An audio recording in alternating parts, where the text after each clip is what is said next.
السلام علیکم ورحمۃ اللہ وبرکاتہ۔ دوستو، کشمیر کے پہلگام میں جو اتنا بڑا حادثہ ہوا، وہاں پر 25-30 بے گناہ اور بے قصور لوگوں کی جان چلی گئی، اور جن لوگوں نے جان گنوائی ہے اس میں زیادہ تر ہمارے ہندو بھائی ہیں، اور ایک ہمارا مسلم بھائی بھی تھا جس کا نام سید عادل تھا۔ اس نے اپنے ہندو بھائیوں کو بچانے میں اور ان کو آتنکوادیوں سے چھڑانے میں اپنی جان دے دی، اور وہ اس دنیا سے چلا گیا۔ بہرحال دعا ہے اللہ تعالیٰ اس کو جنت الفردوس عطا فرمائے، اس کے گناہوں کو معاف فرمائے، اور جو ہمارے ہندو بھائی اس دنیا سے گئے ہیں اللہ تعالیٰ ان کے گھر والوں کو صبر عطا فرمائے۔ دوستو، یقیناً یہ حادثہ بہت بڑا ہے، اور اس کی جتنی بھی مذمت کی جائے وہ ہم سب کے لیے کم ہی کم ہے، اور اسلام کے اندر اس طرح کے معاملات کی اور اس طرح کے حملوں کی بالکل بھی اجازت نہیں ہے۔ اسلام اس کی بالکل بھی اجازت نہیں دیتا ہے، اور خبریں تو یہاں تک نکل کر سامنے آ رہی ہیں کہ ان آتنکوادیوں نے اور ان دہشت گردوں نے لوگوں کا دھرم اور مذہب پوچھ کر مارا، اور جس کے بارے میں یہ معلوم ہوا کہ ہاں یہ ہندو ہے، اس سے کلمہ نہیں پڑھا گیا، تو پھر اس کو شوٹ کر دیا اور وہ اس دنیا سے چلا گیا، اس کے اوپر گولی برسا دی۔ تو یہ بہت ہی افسوسناک ہے اور بہت ہی شرمناک واقعہ ہے جو کشمیر کے پہلگام کے اندر پیش آیا ہے۔ ہم اس کی کھلے الفاظ میں بہت زیادہ مذمت کرتے ہیں، اور جتنی بھی مذمت کی جائے وہ ہم سب کے لیے کم ہی کم ہے۔ اب دوستو، آئیے اس سلسلے میں ہم جانتے ہیں کہ ہمارے نبی صلی اللہ علیہ وسلم نے 1400 سال پہلے اس بارے میں کیا کچھ فرمایا تھا۔ آئیے سب سے پہلے ہم قرآن کریم کی طرف چلتے ہیں کہ قرآن کریم اس بارے میں ہم سے کیا کہتا ہے۔ تو دیکھیے، قرآن کریم کے اندر چھٹا پارہ ہے، چھٹے پارے کی 32 یا 33ویں آیت ہے۔ اس کے اندر اللہ تعالیٰ کا ارشاد ہے، انہ من قتل نفسا بغیر نفس او فساد فی الارض فکأنما قتل الناس جمیعا۔ اللہ تعالیٰ فرماتا ہے کہ اگر کوئی بندہ کسی کو بلا وجہ قتل کرے گا یا وہ زمین کے اندر فساد برپا کرے گا، تو گویا کہ وہ ایسا ہے کہ اس نے ساری انسانیت کو قتل کر دیا، ساری دنیا کو اس نے قتل کر دیا۔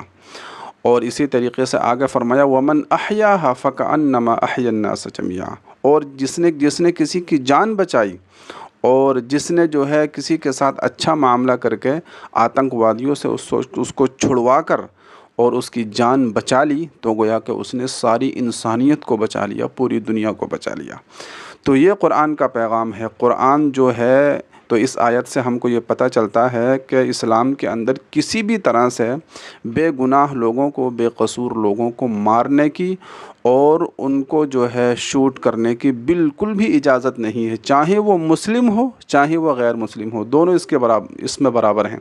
ایسا نہیں ہے کہ اگر کوئی غیر مسلم ہے تو صاحب اس کو جب چاہو آپ مار دو، اس کی جان کی کوئی قیمت ہی نہیں ہے، بالکل ایسا نہیں ہے۔ اس کے اندر مسلم اور غیر مسلم دونوں برابر ہیں۔ قرآن کریم نے بالکل صاف اعلان کر دیا ہے کہ کسی کو بھی مارنے کی اجازت نہیں ہے۔ اگر کوئی مارتا ہے تو اس نے اتنا بڑا جرم کیا کہ گویا کہ ساری انسانیت کو اس نے قتل کر دیا، اور اگر کسی نے کسی کو بچا لیا، کسی کی جان بچا لی، جیسے کہ سید عادل نے جان بچائی، تو گویا کہ اس نے ساری انسانیت کو بچا لیا۔ بہت بڑا ثواب کا کام ہے کسی بے گناہ کو مرتے ہوئے دیکھنا اور پھر اس کو بچا لینا۔ تو ہمارے کشمیری بھائیوں نے 4-5 ایسے ہمارے کشمیری مسلمان بھائی تھے کہ جنہوں نے بہت سارے ہمارے ہندو بھائیوں کی جان بچائی ہے، تو انہوں نے یہ بہت ہی بڑا ثواب کا کام کیا ہے، اور اللہ تعالیٰ کے یہاں ان کو بہت بڑا اس کا اجر اور انعام ملنے والا ہے۔ تو دوستو، یہ تو ہے قرآن کا پیغام۔ اب آئیے ہم دیکھتے ہیں کہ ہمارے نبی صلی اللہ علیہ وسلم نے اس سلسلے میں ہم سے کیا فرمایا ہے۔ تو اس طرح کی بہت ساری حدیثیں ہیں، بے شمار حدیثیں ہیں کہ جس کے بارے میں ہمارے نبی صلی اللہ علیہ وسلم نے یہ فرمایا ہے کہ اگر کوئی کسی معاہد کو، یعنی اگر کوئی کسی اسلامی ملک میں کوئی غیر مسلم رہتا ہے اور اس سے آپ نے یہ معاہدہ کر لیا ہے کہ بھائی آپ یہاں پر رہو، آپ کو کوئی پریشان نہیں کرے گا، کوئی کچھ نہیں کہے گا، پھر اس معاہد کو کسی نے قتل کر دیا اور اس کی جان لے لی، تو اللہ کے نبی علیہ الصلوۃ والسلام نے فرمایا کہ ایسا بندہ جنت کی خوشبو بھی نہیں سونگھ پائے گا، اور اس کے اوپر جنت حرام ہے۔ اس طرح کی بہت ساری حدیثیں آپ کو مل جائیں گی۔ تو ذرا سوچئے کہ جب دارالاسلام کے اندر، یعنی جہاں پر اسلامی حکومت ہو، وہاں پر کسی کو مارنے کی اجازت نہیں ہے، تو پھر ہمارا ہندوستان یہ دارالاسلام تو نہیں ہے، یہ تو ایک طرح سے دارالمعاہدہ اور دارالامن ہے۔ یعنی یہاں پر سب امن چین سے سکون سے رہتے ہیں، تو پھر یہاں پر جو ہے کسی کو قتل کرنے کی اور کسی کی جان لینے کی اجازت کیسے ہو سکتی ہے؟ بالکل نہیں ہو سکتی۔ تو یہ اللہ کے نبی علیہ الصلاۃ والسلام کی حدیث کا بھی پیغام ہے۔ آئیے میں آپ کو حوالے کے ساتھ اس طرح کی حدیثیں سناتا ہوں، میرے سامنے بہت ساری حدیثیں ہیں، تو آپ ان کو ضرور سن کر جائیے گا۔ آئیے میں آپ کو بتاتا ہوں۔ دیکھیے، سب سے پہلے میں آپ کو بخاری کی حدیث سناتا ہوں۔ بخاری کے اندر یہ حدیث موجود ہے۔ حضرت قیس بن حفص نے بیان کیا، انہوں نے کہا کہ ہم سے عبد الواحد نے بیان کیا، انہوں نے کہا کہ ہم سے حسن بن عمرو نے بیان کیا، انہوں نے کہا کہ ہم سے مجاہد نے بیان کیا، اور ان سے عبداللہ بن عمر رضی اللہ تعالی عنہما نے بیان کیا کہ نبی کریم صلی اللہ علیہ وسلم نے ارشاد فرمایا ہے، جس نے کسی ذمی کو، کسی کافر کو ناحق قتل کر دیا تو وہ جنت کی خوشبو بھی نہیں پا سکے گا، حالانکہ جنت کی خوشبو تو 40 سال کی راہ سے سونگھی جا سکتی ہے، 40 سال کی مسافت سے سونگھی جا سکتی ہے۔ اب ذرا سوچئے، اس حدیث کے اندر کیا فرمایا گیا کہ اگر کسی نے کسی ذمی کو یعنی کسی کافر کو ناحق قتل کر دیا، اس کا کوئی بھی جرم نہیں تھا، بلا وجہ، جیسے کہ کشمیر کے اندر پہلگام میں مار دیا گیا، تو اگر کسی نے اس طرح سے کسی کو قتل کر دیا تو وہ جنت کی خوشبو بھی نہیں پا سکے گا، حالانکہ جنت کی خوشبو تو 40 سال کی مسافت سے بھی جو ہے سونگھی جا سکتی ہے، اور اس کی خوشبو وہاں پر آ رہی ہوگی۔ تو اس قدر جو ہے اللہ کے نبی علیہ الصلاۃ والسلام نے ناراضگی کا اظہار فرمایا ہے اس شخص کے لیے کہ جو بلا وجہ کسی کو قتل کر دیا کرتا ہے۔ اب آئیے میں آپ کو دیکھیے دوسری حدیث سناتا ہوں۔ دوسری حدیث بھی جو ہے بخاری ہی کی حدیث ہے۔ سیدنا عمر رضی اللہ تعالی عنہما نے نبی کریم علیہ الصلاۃ والسلام سے روایت کی ہے کہ جس کسی نے عہدی کو قتل کیا، ٹھیک ہے، یہ بتاؤں گا عہدی کا مطلب، وہ جنت کی خوشبو نہیں پا سکے گا، اور جنت کی خوشبو 40 برس کی مسافت سے پائی جاتی ہے۔ یعنی عہدی کا مطلب یہی ہے کہ جو دارالاسلام، جہاں پر اسلامی حکومت ہوتی ہے، وہاں پر کوئی بندہ رہتا ہو، اس سے معاہدہ کر لیا ہو کہ بھئی آپ رہیے، آپ کو کوئی پریشان نہیں کرے گا۔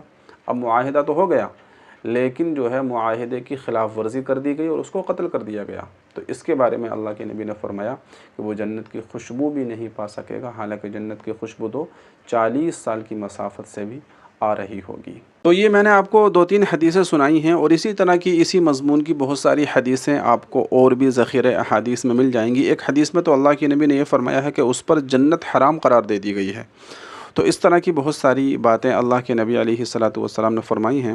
اور جب جو ہے مکہ فتح کر لیا گیا تھا، تو وہاں پر بھی اللہ کے نبی علیہ الصلاۃ والسلام نے اعلان کر دیا تھا کہ اب تمام لوگ جو ہے امن و امان کے ساتھ رہیں گے، کوئی کسی کو قتل نہیں کرے گا، اور تمام لوگ اطمینان سکون کے ساتھ رہیں گے، آپ کے خون کی حفاظت یہ ہماری ذمہ داری ہے۔ اس طرح سے بہت سارے اعلان اللہ کے نبی علیہ الصلاۃ والسلام نے کیے تھے۔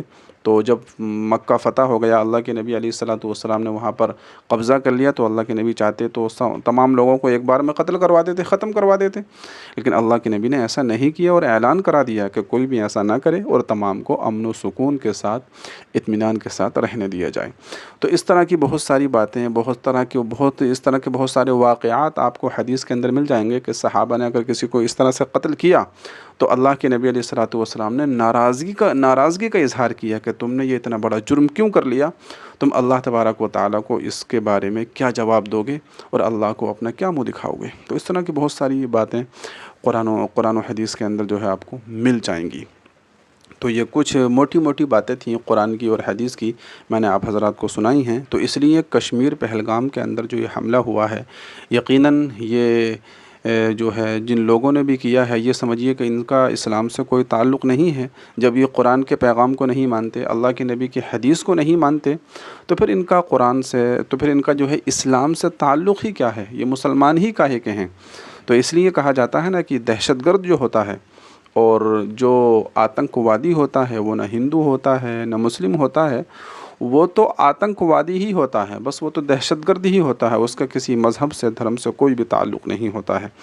تو اس لیے یہ لوگ جو ہے کون تھے، بہرحال یہ جو بھی تھے، اسلام سے تو ان کا کوئی تعلق نہیں ہے، اور اس کو اسلام سے جوڑنا یہ بالکل غلط ہے۔ اور انہوں نے جو کلمہ کلمہ پڑھوا کر مارا ہے، جس نے کلمہ پڑھ لیا اس کو چھوڑ دیا، اور جس نے کلمہ نہیں پڑھا اس کو جو ہے مار دیا گیا، یہ بھی بہت شرمناک حرکت ہے۔ اس لیے کہ تمام ہی لوگوں کو امن و امان کے ساتھ، سکون کے ساتھ رہنے کی اجازت ہے، زبردستی اسلام کے اندر نہیں ہے۔ ایسا نہیں ہے کہ صاحب آپ زبردستی کسی سے کہو کہ آپ اسلام قبول کرو، ایسا بالکل نہیں۔ قرآن کہتا ہے لا اکراہ فی الدین، کہ دین کے اندر جو ہے زبردستی نہیں ہے، بھئی خوشی کا سودا ہے، جو چاہے آئے اور جس کی مرضی ہو اسلام قبول کرے، جس کی مرضی ہو نہ کرے، وہ جانے اس کے بارے میں۔ تو بہرحال یہ قرآن و حدیث کی کچھ باتیں تھیں جو میں نے آپ حضرات کے سامنے رکھی ہیں۔ آپ لوگوں کو یہ ویڈیو کیسی لگی اور آپ اس کے بارے میں اپنی کیا رائے رکھتے ہیں کمنٹ میں بتائیے گا ضرور، اور ویڈیو کو لائک بھی کر دیجیے گا، چینل کو سبسکرائب بھی کر لیجیے گا۔